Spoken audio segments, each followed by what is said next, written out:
안녕하세요. 김강균 변호사입니다.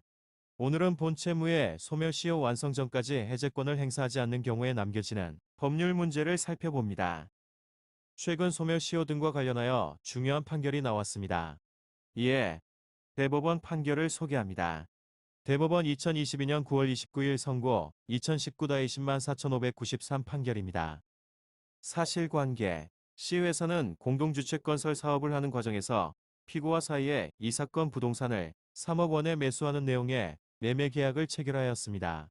시회사는 위 매매대금 중 계약금 3천만 원을 지급하고 중도금으로 1개월 후 6천만 원, 잔금으로 사업계획 승인 후 10일 이내에 2억 1천만 원을 지급하기로 하였습니다. 이 사건 매매 계약에 따라 시는 매매 계약금을 지급하였으나 중도금이나 잔금은 지급하지 않았다. 그리고 이 사건 사업이 지지부진하게 되는 바람에 시는 사업계획 승인을 얻지 못했다. 그 후 피고는 F에게 이 사건 부동산을 매도하고 이 부동산에 관한 소유권 이전 등기를 맞춰 주었다. 한편 원고는 2016년 시를 상대로 약정금 등 소송을 제기하여 시에 대하여 13억 7천만 원 미, 이에 대한 지연 손해금의 지급을 명하는 지급명령을 받았고 위 지급명령은 그대로 확정되었습니다. 그리고 원고는 2016년 12월 위 지급명령을 기초로 시가 이 사건 매매계약의 해제에 따라 피고로부터 반환받을 계약금 및 위약금 합계 6천만 원에 관하여 압류 및 추심명령을 신청하여 압류 및 추심명령을 받았고 위압류 및 추심명령은 2017년 2월 피고에게 송달되었다. 하지만 피고가 추심금을 지급하지 않자 원고는 추심금 소송을 제기하게 된 것입니다. 피고의 주장. 피고는 계약금 반환 청구권이 상사시효로 소멸되었다고 항변하였습니다.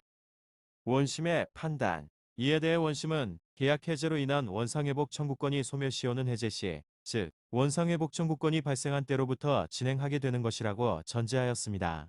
그리고 원고가 2017년 10월 피고에게 송달된 이 사건 지급명령 정본을 통하여 시의 추심 채권자로서 매매계약을 해제함과 동시에 계약금의 반환을 구하는 취지의 의사표시를 하였고 이 사건 소송은 소멸시효 기간 완성 전에 제기되었으므로 이 부분 피고의 항변은 이유가 없다고 하면서 원고 승소 판결을 하였습니다. 대법원의 판단.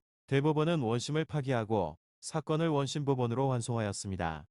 대법원은 이행불능 또는 이행지체를 이유로 한 법정 해제권은 채무자의 채무불이행에 대한 구제수단으로 인정되는 권리이다.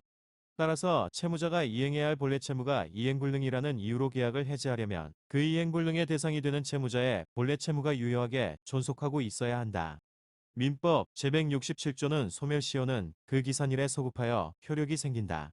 라고 정한다. 본래 채권이 시효로 인하여 소멸하였다면 그 채권은 그 기산일에 소급하여 더는 존재하지 않는 것이 되어 채권자는 그 권리의 이행을 구할 수 없는 것이고 이와 같이 본래 채권이 유효하게 존속하지 않는 이상 본래 채무의 불이행을 이유로 계약을 해제할 수 없다고 보아야 한다.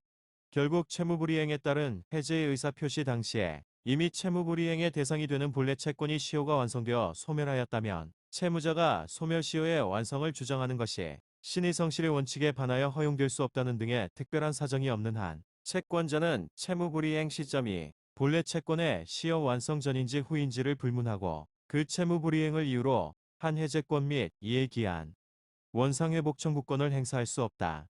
고 판시하면서 이러한 사정에 비추어 보면 이 사건 사업계획 승인은 이미 불가능하게 됨으로써 대목의 소유권 이전 등기 청구권의 이행기가 도래하였고 원고의 이 사건 계약에 관한 해제의 의사표시가 포함된 이 사건 압류 추심 명령이 피고에게 도달한 2017, 2, 11회는 그 이행기로부터 5년이 지나 대목의 소유권 이전 등기 청구권이 시효가 완성되어 이미 소멸한 상태였을 개연성이 있다. 본래 채권인 대목의 소유권 이전 등기 청구권이 시효로 인하여 소멸하였다면 그 기산일에 소급하여 그 채권은 존재하지 않는 것이 되므로 피고가 이 사건 부동산을 소유인에게 매도하였더라도 대목은 피고의 채무불이행을 이유로 이 사건 계약을 해제하거나 계약 해제를 전제로 한 원상회복 청구권을 행사할 수 없다. 고 판시하였습니다. 결국 대법원은 위와 같은 법리를 설시하면서 원심은 본래 채권인 소유권 이전 등기 청구권이 시효가 완성했는지를 심리하였어야 한다는 취지로 파기하였던 것입니다.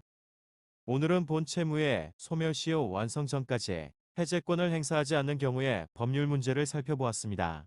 관련 내용이 궁금한 분들은 상담 바랍니다. 감사합니다.